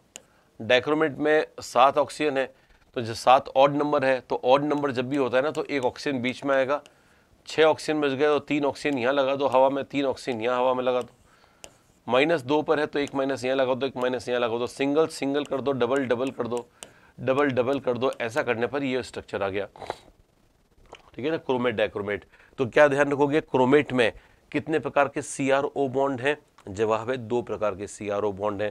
वहां पर कितने प्रकार के CrO बॉन्ड हैं? वहां पर देखो कितने हैं, 1 2 3 4 5 6 7 8 प्रकार के CrO बॉन्ड हैं। बेटा किसी को बोल मत देना। और मैं जानता हूँ कुछ बच्चे तो इतने शैतानी करते हैं कि इतना सा पार्ट उठा के दे देंगे कि देखो सर ने क्या पढ़ाया, सर ने आज पढ़ाया, आज की ताज़ा खबर, सर ने पढ़ाया कि इस क्रोमेट के अंदर 2 तरह के CrO बॉन्ड होते हैं, है ना, और या 4 तरह के होते हैं और उसमें पता नहीं 8 तरह के। तो आंसर है इसमें जो CrO बॉन्ड का टाइप है, CrO बॉन्ड का टाइप है वो इसमें एक टाइप का है। इसमें CrO बॉन्ड के टाइप जो हैं वो 2 हैं, क्योंकि इन सब में रेजोनेंस हो रहा है बेटा। रेजोनेंस के जरिए सारे CrO बॉन्ड एक ही जैसे हो गए। इनमें रेजोनेंस यहां पर है, इनमें रेजोनेंस यहां पर है, लेकिन ये साइड और ये साइड भी तो आपस में एक जैसी है। तो इसका मतलब ये 6 तो हो गए एक टाइप के, और ये वाला हो गए दूसरे टाइप के। मैं इनको कलर से रिप्रेजेंट कर देता हूं, मैं कलर से रिप्रेजेंट कर देता हूं। तो ये वाला ऑक्सीजन और ये वाला बॉन्ड तो हो गया एक टाइप का। और जाना मत, अभी जाना मत।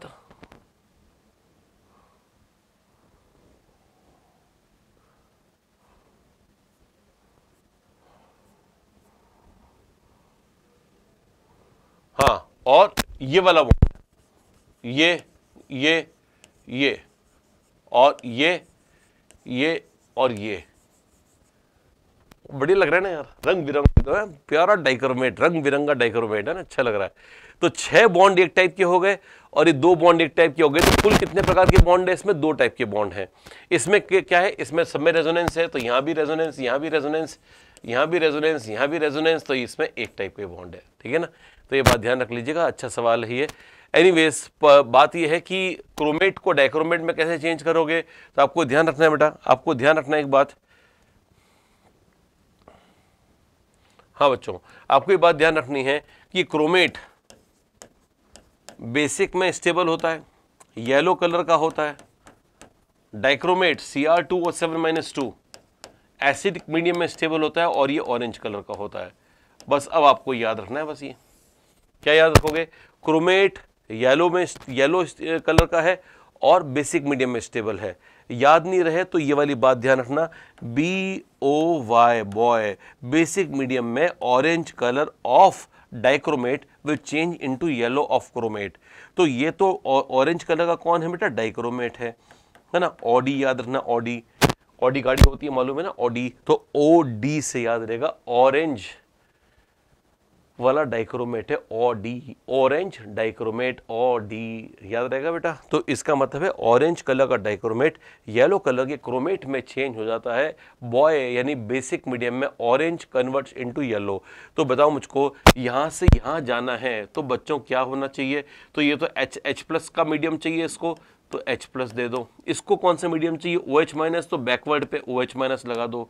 यानी आज के बाद क्या ध्यान रखेगा मेरे बच्चा, क्रोमेट से डाइक्रोमेट का इंटरकन्वर्जन एक एसिड बेस रिएक्शन है, जो एसिडिक मीडियम में क्रोमेट बनने लगता है तो बेसिक मीडियम में एसिडिक मीडियम में डाइक्रोमेट बनने लगता है तो बेसिक मीडियम में क्रोमेट बनने लगता है। और बॉय याद रखना, बेसिक मीडियम में orange colour of dichromate changes into yellow colour of chromate, याद रखोगे ना बेटा। तो अपने आप अगर बेसिक मीडियम में यूं जारी रिएक्शन तो एसिडिक मीडियम में ऐसे जाएगी। तो acidic medium converts chromate into dichromate, medium converts chromate into dichromate, यानी येलो इनटू ऑरेंज। तो एसिडिक मीडियम में येलो कलर, एसिडिक मीडियम में येलो कलर किस में चेंज हो जाएगा, ऑरेंज कलर में चेंज हो जाएगा और ये बन जाएगा आयो। तो एक हो गया बॉय, दूसरा आ गया आयो। बॉय मतलब लड़का, जिसको राजस्थानी में छोरा भी कहते हैं, तो छोरा आयो, बॉय आयो। तो BOY is basic medium converts orange colour into yellow colour and acidic medium converts yellow colour into orange colour. याद हो जाएगा ना बेटा। चलो आगे बढ़ते हैं नेक्स्ट सवाल की ओर। तो बताओ ये सही है या गलत है। X बराबर H+ दे रखा है, H+ में आगे बढ़ेगा, बेसिक मीडियम में पीछे आएगा। इसका कलर भी ध्यान रखना, येलो है इसका कलर ऑरेंज है ना बेटा। चलो सही है, आगे बढ़ते हैं। Sodium dichromate and potassium dichromate. बेटा सोडियम का साइज छोटा होता है तो ये पानी को ज़्यादा अट्रैक्ट करेगा, हाइग्रोस्कोपिक होगा, लैब में गंदगी फैलाएगा, क्योंकि लैब के अंदर सोडियम डाइक्रोमेट लेकर आ गया तो मॉइस्चर को एब्जॉर्ब कर लेगा। आसपास के पानी के मॉलिक्यूल उड़ रहे होंगे, बात करेगा, अरे कहाँ जा रहे हो, थोड़ा आइए ना हमारे साथ बात करिए, हाइड्रेशन करेंगे हम आपका। पोटेशियम जो है वो रिजर्व रहता है, पोटेशियम साइज में बड़ा है तो बड़े इंसान होते हैं रिजर्व रहते हैं। पोटेशियम में बड़ा कैटायन है तो पानी ज़्यादा बात नहीं करता, पानी के मॉलिक्यूल आसपास नहीं निकलते हैं, देखता रहता है क्या है, जाइए ऐसे करता है। सोडियम प्लस बुलाता है, आइए ऐसे करता है। तो सोडियम प्लस जो है वो हाइग्रोस्कोपिक, मतलब सोडियम का डाइक्रोमेट जो है वो हाइग्रोस्कोपिक नेचर का है। तो ये हाइग्रोस्कोपिक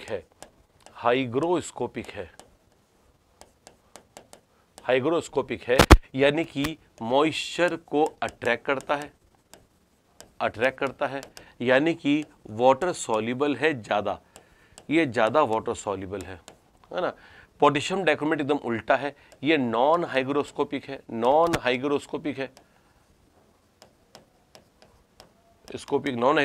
है, और ये लेस सॉल्युबल इन वाटर पानी को ये ज़्यादा लाइक नहीं करता है, लेस सॉल्युबल इन वाटर। बड़े जो पानी को ज़्यादा लाइक नहीं करते ना, उनके क्रिस्टल्स जल्दी से बन जाते हैं।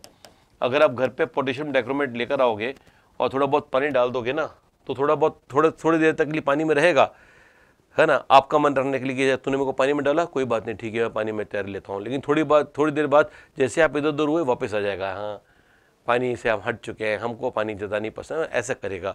पोटेशियम डाइक्रोमेट को पानी बिल्कुल पसंद नहीं है, इसलिए क्रिस्टल जल्दी बन जाते हैं, राइट। तो यहाँ मैंने लिख दिया है बेटा, sodium dichromate more than potassium dichromate solubility. तो सॉल्युबिलिटी वाली बात एकदम सही है, ये पानी में ज़्यादा सॉल्युबल है, इसलिए लैब में इसको लोग कम प्रेफर करते हैं, पोटेशियम डाइक्रोमेट को प्रेफर करते हैं। और जो लैब में प्रेफर्ड केमिकल होता है उसको बोलते हैं प्राइमरी स्टैंडर्ड। प्राइमरी स्टैंडर्ड वो चीज़ें होती हैं जो हाइग्रोस्कोपिक नहीं होती हैं, साथ में उनकी रिएक्शन किसी दूसरे से आसानी से नहीं होती हैं। तो क्या होता है कि वो लैब में उनका अमाउंट जो है ना, जितना हम लाएं उतना ही रहता है, उनको रोज़ रोज़ एनालिसिस करके उनकी प्योरिटी का चेक करने की आवश्यकता नहीं पड़ती है। तो इसका मतलब potassium dichromate is used as primary standard. ये लाइन सही है क्या? Answer is yes. ये तो सही था ही था, ये भी सही है। पोटेशियम डाइक्रोमेट को बच्चों प्राइमरी स्टैंडर्ड की तरह इस्तेमाल किया जाता है बिकॉज वो प्योर रहता है, वो हाइग्रोस्कोपिक नहीं होता है, पानी में घुलता नहीं है, पानी को अट्रैक्ट नहीं करता है, अपना मास बिना बात ही रखे रखे बढ़ाता नहीं है। That's why we call it as a primary standard, right. तो ना तो potassium sodium dichromate primary standard है, ना KMnO4 प्राइमरी स्टैंडर्ड है। तो ध्यान रखना बेटा, आपके जो भी काम के कंपाउंड्स हैं उनमें जो प्राइमरी स्टैंडर्ड का दर्जा दिया गया है वो KMnO4 को भी नहीं दिया गया है, K2CrO4 को, सॉरी Na2Cr2O7 को नहीं दिया गया है, K2Cr2O7 ध्यान रखना। Potassium dichromate is used as a primary reagent, primary standard in lab. चलो, KMnO4 can rapidly oxidise water. बेटा KMnO4 की जो ताकत है, ताकत को बोलते हैं पोटेंशियल, जो स्टैंडर्ड रिडक्शन पोटेंशियल होता है, जो SRP होता है, SRP, किसी की भी जो ऑक्सीडाइजिंग एजेंट है ना बेटा, ऑक्सीडाइजिंग एजेंट की जो ताकत है ऑक्सीडाइज करने की, उसकी जो चाबी होती है, यानी उसकी जो पहचान है, उसका जो आई कार्ड है, वो SRP कहलाता है बेटा, SRP, ठीक है ना। अगर SRP प्लस में है, SRP प्लस में है, तो इसका मतलब इसकी ऑक्सीडाइजिंग पावर बहुत ज़्यादा है, ताकत बहुत ज़्यादा है, पावर बहुत ज़्यादा है। इसकी ऑक्सीडाइजिंग पावर जो SRP NCERT में दे रखा है वो बहुत हाई दे रखा है, और ये बता रखा है NCERT में कि पानी बहुत स्टेबल चीज़ है, ठीक है ना। अब मान लो इसकी ताकत है सपोज इतनी, आपको ये वैल्यू देता हूँ आपको, 100 यूनिट्स इसकी ताकत है ऑक्सीडाइज करने की, और ये स्टेबल है, तो इसको ऑक्सीडाइज नहीं होने की ताकत, मतलब ऑक्सीडेशन से बचने की इसमें ताकत है 40, इसमें बचने की ताकत 40 है, और इसमें करने की ताकत 100 है। ऑक्सीडाइज करने की ताकत 100, इसमें बचने की ताकत 40 है। ऐसा कुछ अगर होगा तो दोनों का मिलन होगा अगर, तो 60 से फिर भी तो ये आगे रहा ना बेटा। इसका मतलब ये इसको ऑक्सीडाइज कर देगा और फिर भी इसके पास 60 एनर्जी बचेगी, कि कोई और होगा तो इसको भी ऑक्सीडाइज कर देगा अपन, मतलब इतना ज्यादा पावरफुल ऑक्सीडाइजिंग एजेंट है। लेकिन NCERT में खतरनाक बात फिर लिखी हुई है कि ये इतना स्ट्रॉन्ग ऑक्सीडाइजिंग एजेंट होकर भी जो पानी को आराम से, वैल्यूज ये कहती है, पावर ये कहती है, ताकत ये कहती है, पोटेंशियल ये कहती है कि आराम से पानी को ऑक्सीडाइज कर देगा, लेकिन पानी को ऑक्सीडाइज नहीं कर पाता है। पानी को ऑक्सीडाइज नहीं कर पाता है क्योंकि रेट ऑफ रिएक्शन बड़ी स्लो होती है। कई दिनों में कुछ पानी के मॉलिक्यूल रिएक्ट कर पाएंगे, रेट ऑफ रिएक्शन कम है। अब रेट ऑफ रिएक्शन कम है तो एनर्जी चाहे कितनी भी ज्यादा हो, अरे बेटा मैं कोई पेन है, इस पेन को मैं ले जाऊं पहाड़ पर, एनर्जी ज्यादा हो गई, तो क्या वापस गिर जाएगा क्या? अरे रख दो ना उसको पहाड़ पे। या अगर आपको लगता है कि नहीं यार रखने से दो फिसल जाएगा, तो उसको कील से ठोक ठोक के गाड़ दो पहाड़ पे। अब उसकी एनर्जी बहुत ज्यादा है लेकिन वो नीचे नहीं गिर रहा है, क्योंकि मैंने उसको वहां पर काइनेटिकली स्टेबल कर दिया है, एक ऐसी स्थिति पे लेकर आ गया हूं जहां से वो अपने आप नहीं जाएगा तो कई सालों में जाएगा। अगर मैं सोचूं यहां से पहाड़ से पेन कब आएगा, तो बेटा सोचते रहो कब आएगा, तपस्या कर लो। एनर्जी देखोगे तो आप देखोगे अरे पहाड़ पे पेन की एनर्जी बहुत ज्यादा है, नीचे पेन की एनर्जी कम है, ऊपर से नीचे आ जाना चाहिए, लेकिन आएगा तो नहीं बेटा। तो वैसे ही वैसे है, KMnO4 में ताकत के अनुसार पानी को ऑक्सीडाइज करने की ताकत है, लेकिन रेट ऑफ रिएक्शन कम होने के कारण पानी को ऑक्सीडाइज नहीं कर पाता है। NCERT में साफ साफ यही लाइन लिखी हुई है, याद रख लीजिएगा, राइट। रैपिडली ऑक्सीडाइज वाटर, बात गलत है, रैपिडली लिख दिया इन्होंने, बोल रहा है कि तुरंत तुरंत तुरंत तुरंत पानी को आएगा और पानी को ऑक्सीडाइज कर देगा, तोड़ देगा, फोड़ देगा, O2 निकाल देगा, ऐसा नहीं करेगा। KMnO4 can be acidified using HCl। देखो बेटा आपने जनरली किताबों में या कॉपी में ऐसा पढ़ा होगा, KMnO4 जब एसिडिक मीडियम में होता है तो ये ऑक्सीडाइजिंग एजेंट होता है। जब ऐसे लिखते हैं ना तो इसका मतलब होता है मीडियम।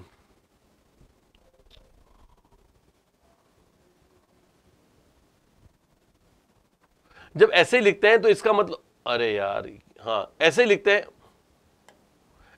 हैं तो इसका मतलब होता है मीडियम। ये मीडियम है बेटा, H+ क्या है, मीडियम है।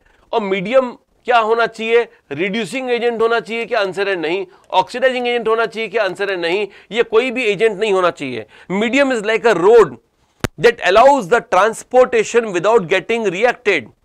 अरे रोड का काम बेटा एक ही जगह पर रहना होता है, उसके ऊपर से हजारों गाड़ियां आती जाती हैं, कभी रोड किसी गाड़ी के साथ इंटरेक्ट नहीं करती है।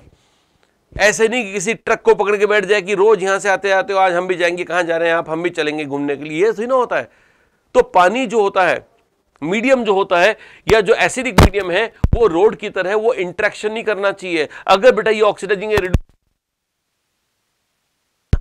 अगर आप मुझको पूछते हो कि सर KMnO4 के साथ में एसिडिफाई करने के लिए हम एसिड कौन सा यूज करें, HCl यूज कर ले क्या? आंसर है नो, क्योंकि KMnO4 HCl को ऑक्सीडाइज कर देता है। HBr ले ले क्या? तो बेटा इसके लिए तो डबल नो, क्योंकि इसको भी HBr को तो और आसानी से ऑक्सीडाइज कर देता है। जितना बड़ा हाइड्रोजन होगा उतना ही आसानी से KMnO4 ऑक्सीडाइज कर देगा। तो बेटा अब आपको मेरे ख्याल से हिम्मत नहीं होगी मुझसे पूछने की कि सर HI के बारे में आपका क्या ख्याल है, तो इसके बारे में तो और बड़ा नो है। तो all compounds like HCl, HBr and HI should not be taken to acidify KMnO4 because they will be readily oxidized by KMnO4।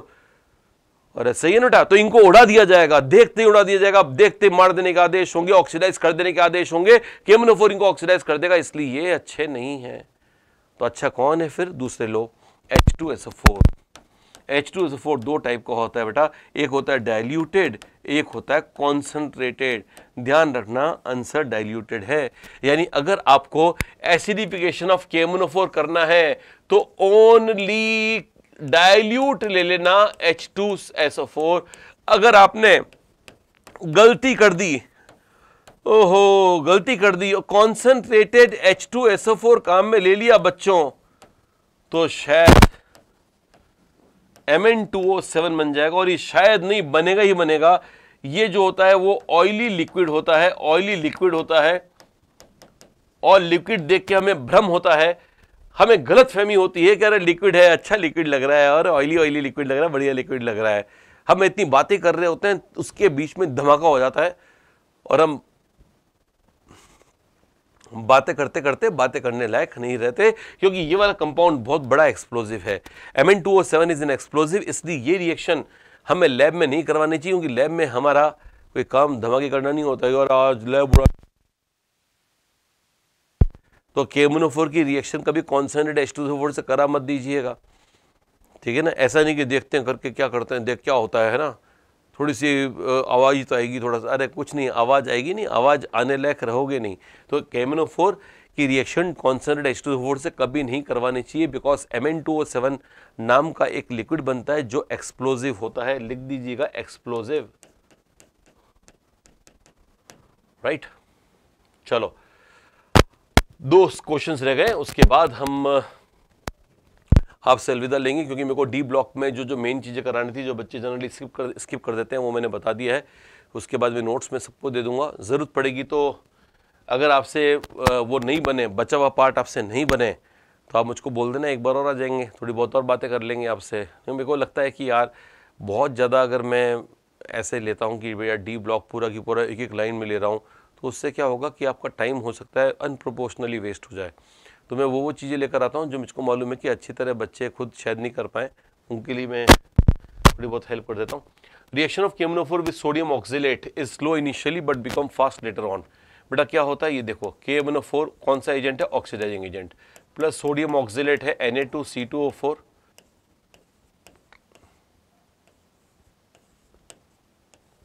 जब एसिडिक मीडियम में रिएक्शन होती है तो Mn बन जाता है +2 स्टेट में, CO2 निकल जाता है। ये रिएक्शन देखो बेटा, ये रिएक्शन होती है, रिएक्शन आपको याद करनी पड़ेगी। सोडियम ऑक्सिलेट KMnO4 की रिडॉक्स रिएक्शन है, Mn+2 बन रहा है, CO2 बन रहा है। लेकिन इन रिएक्शन के बीच आपको एक बात ध्यान रखनी पड़ेगी, Mn+2 रिएक्शन में कैटलिस्ट है, लेकिन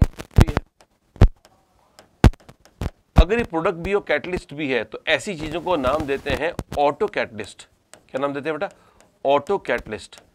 अब ऑटो कैटलिस्ट का मतलब ये है कि जब रिएक्शन में ये बनेगा तो ऑटोमेटिकली रिएक्शन कैटलाइज होने लग जाएगी, यानी एक बार इसके बनने की देरी, एक बार ही बन गया तो फिर बाकी का प्रोसेस हो जाएगा ना। तो पहली बार रिएक्शन धीरे होगी, ओहो हो, पहली बार रिएक्शन धीरे होगी, क्योंकि पहले तो Mn+2 है ही नहीं। लेकिन एक बार Mn2+ बन गया तो रिएक्शन फास्ट होने लगेगी। साइंटिस्ट लोगों ने जब पहली बार इसको ऑब्जर्व किया तो शुरुआत में धीरे धीरे भाग रहा था, धीरे धीरे भाग रहा था। ऐसे होता है ना, फर्स्ट लैप में जब भागते हैं, बहुत बड़ी लंबी रेस होती है, तो पहली लैप में धीरे धीरे आराम से भागते हैं, या मेरे को तो भागना ही नहीं आता, मेरे को हम तो ऐसे प्रैक्टिस कर रहे हैं। लेकिन बाद में जब लास्ट राउंड आने वाला होता है तब देखो ऐसे खतरनाक भागते हैं, है ना। तो यहाँ पर भी ऐसा ही है। KMnO4 स्टार्टिंग वाले राउंड में कम तेज दौड़ेगा क्योंकि कैटलिस्ट आया नहीं है, लेकिन जैसे कैटलिस्ट बनेगा तब तेज भागेगा। Reaction of KMnO4 with sodium oxalate is slow initially. अरे स्लो इनिशियली, क्या स्लो वाली बात सही है या गलत है? ये सही है, लेकिन फास्ट बन जाएगा लेटर ऑन। इसका मतलब ऑटो कैटलाइसिस का चक्कर है, ऑटो कैटलिस्ट के बनते ही रिएक्शन फास्ट हो जाएगी। Answer is yes, true statement है बेटा। Oxidizing agent like KMnO4, K2Cr2O7, ozone, H2O2, Cl2, HNO3 oxidize H2S into sulfur। बेटा ये NCERT में अलग अलग चैप्टर का लिखा हुआ एक निचोड़ है जो मैंने आपको बता दिया। H2S को ऑक्सीडाइज करोगे तो सल्फर बनेगा। निचोड़ की बात इतनी सी है, H2S जब ऑक्सीडाइज करोगे तो सल्फर का PPD बन जाता है, येलो पीपीडी बन जाता है। सल्फर का H2S को ऑक्सीडाइज करने पर सल्फर का येलो पीपीडी बन जाता है। और ऑक्सीडाइजिंग एजेंट जितने भी ऑक्सीडाइजिंग एजेंट है सब सोच लो, KMnO4, K2Cr2O7, HNO3, H2SO4 concentrated, या फिर Cl2 हो, H2O2 हो, ओजोन हो, मेरे ख्याल से सभी नाम ले लिए मैंने। तो देखो KMnO4, K2Cr2O7, ozone, H2O2, Cl2, HNO3, सारे के सारे H2S को किस में ऑक्सीडाइज करते हैं? सल्फर में ऑक्सीडाइज करते हैं। ये स्टेटमेंट एकदम बिंदास है, सही है, जोरदार है, जिंदाबाद है। तो बेटा आपकी प्रिपरेशन ऐसे ही करते रहो और ध्यान रखो बेटा वो जो नीट का प्रिपरेशन के लिए हम सब लोग यूट्यूब पे आने वाले हैं, वो प्रिपरेशन आपके लिए बहुत शानदार रहेगी। I will take care that कि मैं आपको इनऑर्गेनिक में सारे वो क्वेश्चन करवा दूँ जो टेंटेटिवली आपको नीट में देखने को मिल सकते हैं। इट इज़ मोस्ट एक्सपेक्टेड, ठीक है ना। उसी प्रकार से जीजी सर, एजी सर, परवेज सर, इंसाफ सर, एलवी सर, केमिस्ट्री आपका मैंने पूरा बता दिया, फिजिक्स का एजी सर पीके से बता दिया, बायोलॉजी के अंदर मैंने बता दिया आपको कि वाजपेयी सर हैं, वाजपेयी सर के अलावा एम सर हैं, इंसाफ अली सर हैं, ठीक है ना। तो हम सारे डायरेक्टर लोग, सभी सीनियर फैकल्टी लोग आएंगे और धमाधम क्वेश्चंस का अंबार लगा देंगे और मेक श्योर करेंगे कि भैया आपकी प्रिपरेशन में एक इतनी सी भी थोड़ी सी भी जगह बाकी नहीं रह जाए। तो सब लोग लगे हुए हैं बेटा, हम सब लोग लगे हुए हैं, क्वेश्चन दिन रात बना रहे हैं, है ना। तो आप भी मतलब अपनी कमर कस लो। और ऐसा नहीं कि मतलब आप बना रहे हैं तो हम अच्छा हम तभी पढ़ेंगे,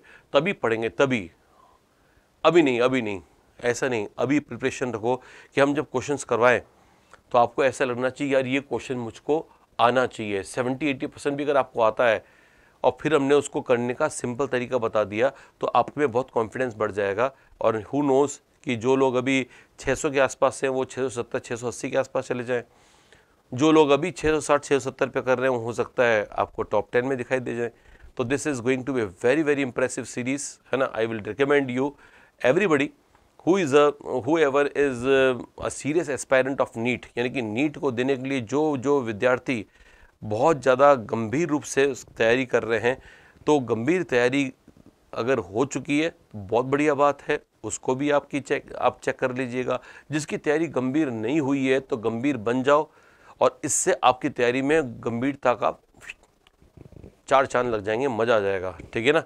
तो मैं सिर्फ इसलिए बता रहा हूँ क्योंकि मेरे को मालूम है कि सब लोग किस तरह से लगे हुए हैं। तो एकदम मुझको खुद को देखने से लग रहा है कि यार मैं खुद ने नीट इस बार दिया होता तो मज़ा आ जाता, सब लोग सेलेक्ट करवा देते मुझको, राइट। चलो anyways, have a nice time, we will see you the next time now in the next lecture. तो अभी आप डी ब्लॉक के बचे हुए सवाल अपने आप करने का प्रयास करना। इफ़ नॉट तो आप मेरे को कॉमेंट्स वगैरह में लिख देना कि सर हमसे तो नहीं हो रहे हैं, हम तो नहीं करेंगे, नो बिल्कुल नहीं, आप कराइए, फिर देखेंगे कुछ, है ना, आपके लिए लाते हैं एक सेशन। और नहीं वैसे भी उस दिन जो नीट का जो मेरे को बार बार नाम आ रहा है ना, लेकिन मैं नाम बोल नहीं रहा हूँ क्योंकि वो नाम कंफर्म नहीं है। वाजपेयी सर ने बोला था कि यार देखो देखते हैं ये नाम रख देंगे वो नाम रख देंगे, ऐसा मैंने को वाजपेयी सर ने कहा था, लेकिन खुद ने कहा था कंफर्म नहीं है अभी तक, आउट मत करना। अगर वाजपेयी सर से आप लोग पूछ लेना, अगर वो कहें तो मैं आउट कर दूंगा धीरे से चुपके से, है ना। Bye bye.